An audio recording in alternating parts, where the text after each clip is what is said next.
Hello everybody, welcome to From the Depths. This is just going to be a video overviewing some builds I've made as I've been playing From the Depths on and off for about 2-3 weeks-ish now.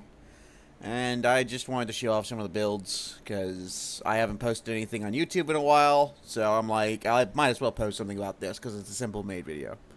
Other than that though, let's move on to the first design. So first up, let me just pause it here so we get a better look. First up, we have the Reserve Fleet Light Freighter. This is supposed to be the cheapest design I can possibly get for a freighter type. I.e., I'm starting off early in a campaign and I just need resources moved from point A to point B. It's made majority out of wood. Just has a single 40mm Bofors gun and 250 cals for self-defense, mainly against aircraft. However, that's pretty much it for weaponry. For its vision, it just uses the one simple visual camera tracker, the telescopic one. Not very efficient, but it exists. It has CIWS systems in it, so it can self-defend itself against missiles. On the inside of the cabin is where we keep the AI, the ammunition, and the excuse me, RTG, as this thing runs off electric power rather than fuel or steam. On the interior of the hull, we have all the material containers, which are just the barrel one. Actual hold capacity is 14,000 materials. It works decently well for what it is. It's just made to be as budget as possible. As budget as possible, just so I can move more material around without having to worry about spending exorbitant amounts of materials when I'm early on in the campaign.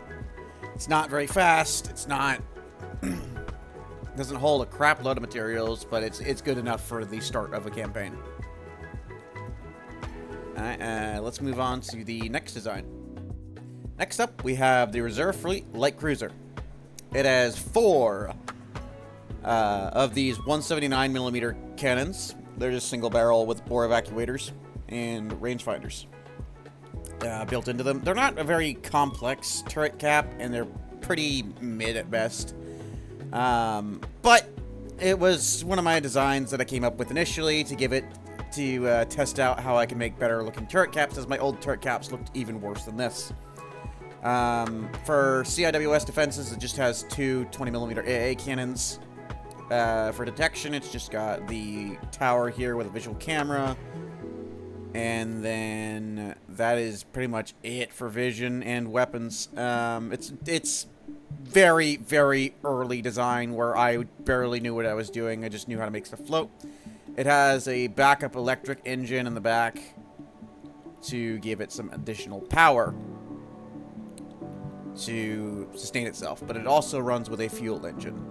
The electric engine up there is not only to draw an AI fire, so that if they're trying to knock out my engines, they'll focus on shooting the conning tower.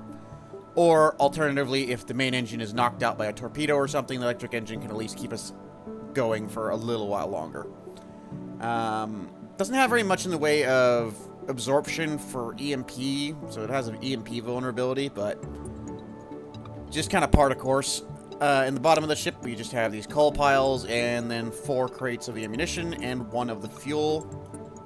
In the back, we have the engine, which I just went with a pseudo-simple radiator and cylinder design. Twin injectors on multiple cylinders kind of thing. It works for the most part. For actual speed, I believe it's relatively speedy. I don't know why it's designated as an aircraft. Must have forgotten to change that. But it's decently speedy for what it is. Going about 19 meters a second. 19, 20-ish. It does have more speed to it, but I've never had to specifically test its speed out, as I've usually run it with a fleet.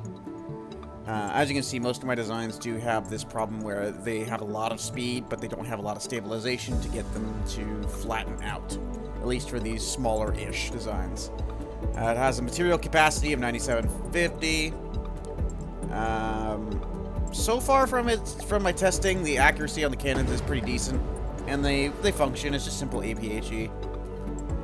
But other than that, though, let's move on to the next design. Next up, we have the Reserve Fleet AALZ, otherwise known as the Anti-Air Light Cruiser. This one is strictly focused on shooting down enemy missiles and aircraft. This is a more complex design I tried. I was just trying something out new with the smokestacks, increase the overall width of the hull to let it be more buoyant, and was testing out more of the AA systems. And I've tested out this system here to have a... or was that on the other design? That might have been on the other design. Yeah, that was on the other one. Forget what I said, but it has a twin 120, I believe. No, these are 150s. Twin 150mm cannons with a laser rangefinder. Not a laser rangefinder. This one has a coincidence rangefinder, as I was trying to make it cheaper than the other one. For detection, camera on top the bridge. Couple cameras on the front and a couple cameras on the back. I wanted to give it more visibility, as I was noticing on the previous design that it was struggling at targeting air targets, especially. Actual speed-wise, it's... Water mode at your Doesn't notice turning here. to formation. Okay, that's weird. Moving now. Actual speed-wise, I don't think this one is as fast, as it's not using 2 of the big props, it's using 4 of the small ones. But since it was an AA-based design, I wasn't too worried about it having good speed, as it's mainly used for shooting at aircraft, so I want it to be as stable as possible. As you see on the cannon, there is no accuracy penalty for stability on this one, as I was trying to, again, make it as stable as possible. The hull is angled like that, and on the sides of the hull, I've just made it as flat with these wedges as possible, so then if a shell comes down, it may just ricochet down underneath the ship. And also, it's all actual metal, while the hull itself is light alloy, as wasn't too worried about taking hits. Max speed of around 10 meters, I think, at most. Let's pause it and go through the rest of the design here. The turret cap is a little bit more complex on this one than the other one. I was messing around with it, making sure that it could still fit. It can mostly fit. I don't think it can turn all the way around, though. The actual AI is slightly embedded, just in the bridge. On my future designs, I hope to just embed them entirely, but I wasn't really thinking about it.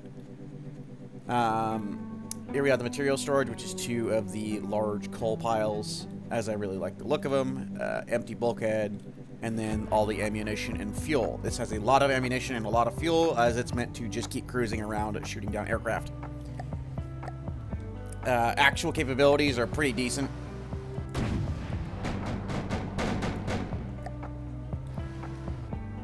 Two of the twin quad flaks, and then 2 of the simple 40mm, and then the octuple 40mm on the sides as well. Decent CIWS system, hasn't failed me against most missiles. I mean, large missiles it'll struggle against, but most small missiles and medium missiles it seems to be able to take them down with decent efficiency. Other than that, though, let's move on to the next design. For the next design, we have another one of my earlier designs. It started out way uglier than this, but it's meant to be a small pocket destroyer just to assist the team. As you can tell, it is the Reserve Fleet Destroyer Mark IV. This is the 4th version of it when I tried to improve the look of it because I really hated the initial look of it. It has 1 100mm cannon, 1 20mm just on CIWS, and a torpedo launcher. The actual torpedoes are fairly small on this one, so it's not really meant to go in for long-term engagements. Camera-wise, it has a single camera on top of the hull. 360 visual one that's just on top of the hull of the main area. It also has a wheel in case you want to manual control it. Going inside the hull, we have most of everything just kind of stashed all in the center of the ship, as this is just meant to basically be a pocket destroyer that runs strictly on battery life. The 100mm cannon is, well, it's not potent. It exists. It's not terrible. It has a capacity of 15,000, so for capacity, it's on a similar scale to the light freighters, but this is meant to be like once I've gotten semi-established, because then I can have these things cruising around a lot more. Actual ship stability is fine for the most part. It's able to sit in the water without having much issues. It's just sometimes when sailing, it starts to tip a little bit, I think. It's usually when it's on rough water, and I can't really do that at the moment. But turning and whatnot, it's fine. Actual gun, the fire rate is decent. The turret cap on it, I went a little more complex again. It works for the most part. I wasn't concerned about it turning full 360, but I can still kind of manage up to about here.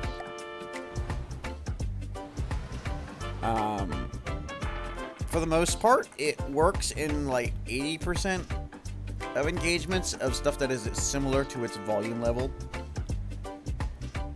So, it does struggle against larger craft, that's for sure, and if it is targeted down by a multitude of secondary batteries, as there is very, very little actual metal armor on this. This is mostly light alloy. It's just meant as a fleet filler more than anything. Speed on it is okay. 12, maybe 13 on occasion meters a second. That's about as high as I managed to get it. It is running on battery power, though, so... again, just something cheap early on. Let's move on to the next one. Next on the list, we have one of my more recent designs that I put into the out-of-date category, which is OD. I was just going to do all reserve fleet this one, but I'm just going to go through all of the early designs before we move on to the primary designs in the next video, as I'm just going to host all these in one. This is the Ironclad. It's running these two 36mm advanced cannons in a pseudo casemate mount. They can only rotate to the side or directly ahead. They don't rotate right, or in this one it doesn't rotate left because there's no need for it to rotate on the center line. I went with the old school design of having side-mounted broadsiding turrets because I thought it fit the Ironclad aesthetic. It also has 6 of these 130mm casemates on either side. These ones are more embedded in the hull, so they have less range of firing, but they also will provide additional armor for the hull. Detection system, I have a detection tower here that I've protected with some oblique panels. It has 360 degrees of vision. Each of the turrets comes with a laser rangefinder, so accuracy on this is pretty decent. The top tower here with the visual camera on it has a turret on it, so when it is engaged, it will rotate its top thing to allow it to see.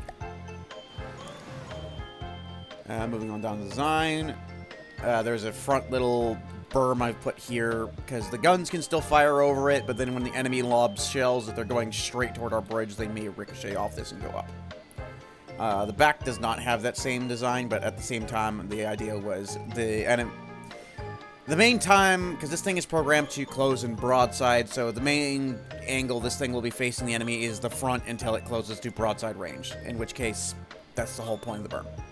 The back wouldn't have that, as it won't reverse toward the enemy. For vision, other than the 90-degree camera, it also has a 360 in the bridge, which is when I started doing this design where I have the bridge kind of lower down, but also I have visual cameras in here, so then it can see most directions, but it's behind glass, so it won't get taken out by like an AA gun or whatever. The AI is all still stored in here. The actual EMP protection is still fairly light. It does have some wood in here, so it'll absorb some of it, but... And then just behind it, underneath the smokestack, I have the engine. Normally I embed the engines in the hull, but I started doing this where I started storing them up here because I needed to make room in the hull for other areas. The engine is more complex than the last one. This one is a 6-cylinder with twin injectors, I think. No, it is not a 6-cylinder. It is a 12-cylinder, so it has a lot of power. Going into... Oh, so there was the sneaky little... I forgot about this. The 20mm AA gun that is both a CWIS and AA mount. So it'll shoot at air targets, and if they shoot missiles, it will try to shoot the missiles down. Not very efficient, but it's an Ironclad. It's from the Ironclad age, was the whole theming I was going for it, so it only made sense for it to have just barely any AA defenses, because this is just the advent of aircraft. Going down into the hull, you can see that there are a lot of bulkheads. I went with extremes amounts of bulkheads on this design as I wanted it to be fairly tanky. However, the stabilization is somewhat suffering, so if it is hit in too many bulkheads on one side, it will just flip. Which is a design flaw, but I have no idea how to fix it. Other than that, though, I've stored fuel and ammunition along the very inside spinal mount, so then even if a bulkhead is taken out and it's taken out, there's enough armor that it won't spread to the other compartments. For the actual turret designs, I went from the bottom of the hull, and then I just went up and then put most of the turret itself inside the turret, if that makes sense. Like all the ammunition, the cooling vents, all that is up in the actual turret. It does make it more vulnerable to getting taken out, but at the same time, I usually end up getting it taken out anyway, so I'm like, it doesn't really matter, and that saves me on space inside the hull. So I can have it on a much thinner mount like this. The extra autoloader that is here in the hull is also what is preventing it from full rotating to the left or right, respectively. Which is a bit of a bonus, allows it to not have the issue where if you're engaged on one side, the other turret will turn to try to engage it too, and then wind up stuck. But because of how I have the ammunition, it doesn't do that. Actual speed on the craft is fine. There's nothing really wrong with it since it's supposed to be an ironclad design, so I'm not expecting, you know, Usain Bolt levels of speed. Goes about 12, maybe 13 to 14, maybe. I think it was 13. There's no good way to directly measure your speed of your ship, so I'm just going off what the speed thing says. It floats a little awkwardly in the water. I think it's because of the air pumps, and also I believe on the bottom of the hull. I don't have any air pumps in the very bottom as I wanted to sit fairly low in the water, as I am using the ironclad philosophy of have all your armor on the top of the water and underneath the water. Don't worry about it. Doesn't work for from the depths because torpedoes will be just a constant. Even dusters carry torpedoes, but it works. Other than that, though, that is the ironclad from the out-of-date reserve. Next up, we have another ironclad. I was on as you would, ironclad making spree. This one is more focused on cram, however, unlike the last one. And while it's a similar hull design, it is not exactly the same. This one has far less bulkheads and a far less complex engine, and that is also embedded in the hull to try to prevent it getting shot off. It also has a much smaller smokestack. It has a detection tower that is kind of interrupted by the smoke from that, but I wasn't worrying about that, as again, this is another broadside design, where its primary engagement should be along the broadsides, where it engages with its cram cannons and these casemates that have on the side. It has 4 130s on either side that are embedded in armor alongside the bridge. Also with detection, we have a detection one in the bridge that goes all the way down further into the hull. And luckily, because of the casemates and all the extra armor, the AI is pretty well protected on this, except for against EMP, but that is just a constant with these early designs. Not as many bulkheads, as I said before. The cram cannons, this was my first attempt at learning how to do cram cannons, as I hadn't really done them before. So it is very, very inefficient, but overall works for the most part. It has 2 hardener pellets and 16 HE, so it doesn't have very much armor pen, but it does have pretty decent explosive damage, and you can engage full broadside with 2 of them, along with all the casemates. Actual shell speed's pretty slow, but again, this is meant to be an ironclad design. I'm not too worried about it having a bunch of armor pen like it's fighting battleships. Actual use in campaign? I don't know. I haven't tried it. I've just been building these for the sake of building them. Other than that, though, I believe that is it to this design. I kept it pretty simple. Even the bulkheads aren't very deep in. Ah, yes, and there is material storage in this in the form of, again, the coal piles. I really like the look of them.